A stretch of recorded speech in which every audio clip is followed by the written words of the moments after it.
Assalamualaikum warahmatullahi wabarakatuh. Bismillahirrahmanirrahim. Alhamdulillahirrahmanirrahim. Jumpa lagi bersama program Markiji. Mari kita ngaji bareng Samiaji.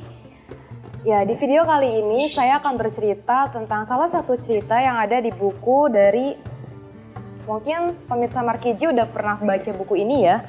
Bukunya dari Nadir Syah Hussein yang judulnya Saring Sebelum Sharing. Ya, di sini saya mengambil bagian 2 dalam judul Nabi Muhammad SAW pun bercanda. Nabi bercanda. Kita baca bareng-bareng yuk. Benarkah semakin dalam penguasaan seseorang terhadap agama, maka semakin serius dia dalam sikap dan tingkah lakunya?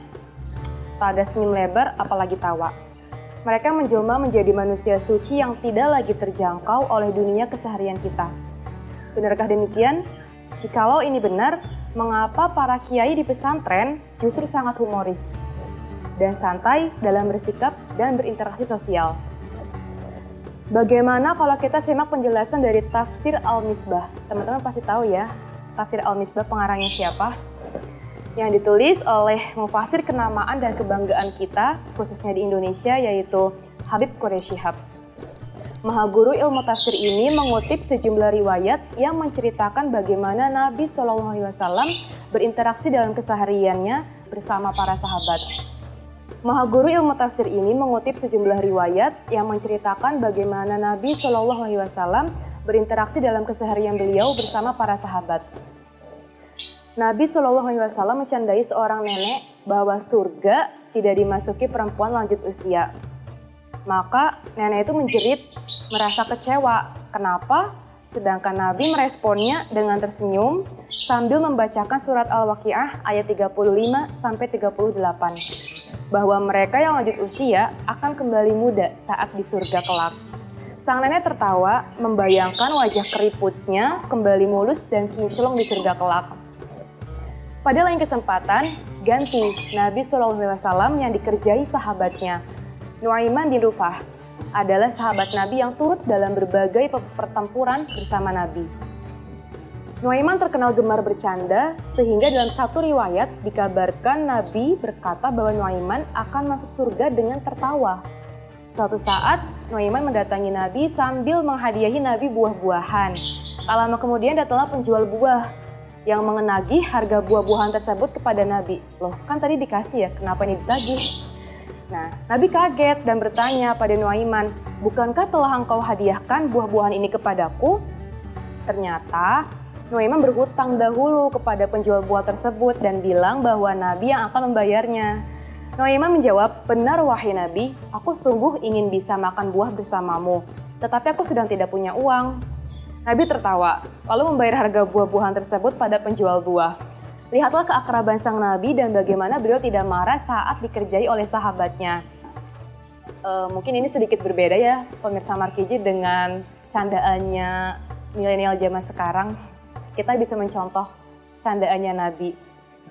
Di samping bercanda ternyata beliau juga sambil sedekah. Sekarang sudah jelas ya kenapa para kiai senang bercanda akrab dengan para santri atau jamaahnya. Itu karena beliau-beliau mengikuti Nabi yang suka bercanda, yang didakwahnya dengan senyum, didakwahnya dengan tertawa, sehingga sampai kepada pendengarnya pun dengan tenang. Untuk kawan-kawan yang sedang menjalin keakraban kembali dengan karib kerabat dan handai tolani di kampung halaman, diiringi senyum yang cerah dan derai tawa, tidak perlu khawatir dianggap kurang islami. Islam itu agama yang sesuai dengan fitrah kemanusiaan kita. Cocok sekali untuk situasi dan kondisi. Jadi teman-teman, ketika kita melihat orang Islam tapi mahal senyum atau mungkin terkesan galak atau mungkin terkesan sangat menggurui, sebenarnya itu bukan wajah Islam. Pemirsa Markiji, jangan menilai bahwa Islam itu apa yang ada di semua orang Islam. Dalam arti kita harus melihat bahwa Islam adalah agama yang lembut. Ketika memang orang Islam tersebut tidak mencontoh perilaku Nabi, jangan membenci Islamnya. Bencilah perilakunya dan jangan juga membenci orangnya, karena bisa jadi justru orang itu yang lebih mulia di hadapan Allah. Ya, jadi bercanda itu boleh, kita boleh bercanda, kita boleh tertawa bersama teman-teman, tetapi memang ada batasnya. Dan jangan sampai bercanda kita melampaui batas sehingga malah membuat teman kita merasa tersinggung atau bahkan sakit hati. Ya, di bulan Ramadan ini kayaknya cocok ya buat kita untuk banyak bercanda, maksudnya banyak senyum ataupun banyak bersenda gurau dengan keluarga. Agar apa? Agar puasa kita terasa enteng, terasa menyenangkan, tidak marah, tidak emosi. Jadi kita bisa menjalani puasa dengan baik sampai waktu buka tiba. Ya, sekian sharing sebelum sharing dari cerita Nabi Muhammad pun pernah bercanda. Semoga kita senantiasa menjadi pengikutnya hingga yaumul akhir nanti dan semoga kita sebagai umat Islam bisa meneladani sifat-sifat beliau Nabi Muhammad SAW. Terima kasih pemirsa Markiji yang sudah menonton. Sampai jumpa lagi di episode selanjutnya. Jangan lupa saksikan terus channel program Markiji di YouTube Toko Emas Tamiyaji Karangluas. Akan ada banyak konten-konten menarik lainnya. Jangan lupa ditonton. Sekian, Assalamualaikum warahmatullahi wabarakatuh.